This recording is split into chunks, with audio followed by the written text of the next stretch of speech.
আসসালামু আলাইকুম গাইস, সকলে কেমন আছেন? আশা করি ভালো আছেন। আপনারা আমাকে বারবার কমেন্ট করেন যে ভাই আপনি এত দূরে দূরে কাজে যান, তো আপনার কোম্পানি থেকে কি এভাবে কাজে নেওয়া হয় নাকি আপনি নিজেই নিজের খরচে যান? তো ভাই আমি নিজের কোম্পানি আমাকে যেখানে পাঠায় আমি সেখানে যাই। আজকে চলে আসলাম পদ্মা সেতুতে। তো এখন আমরা পদ্মা সেতুতে উঠছি, উঠার প্রায় কাছাকাছি। তো চলে আসছি প্রায় পদ্মা সেতু। আর পদ্মা সেতু সবাই তো জানেন যে ডান পাশে যে লাইনটা আছে ওইটা হচ্ছে রেল লাইন। আর আমি যেটা দিয়ে যাচ্ছি সেটা হচ্ছে গাড়ি, যে জনসাধারণের গাড়ি চলাচল করে সেটা। তো আমার সাথে আজকে আমার আঙ্কেল আছে, দেখতে পাচ্ছেন।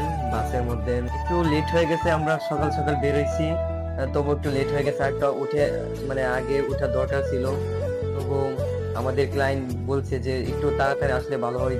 উনি বলছে যে ওনার বাড়িতে নাকি কোন অনুষ্ঠান।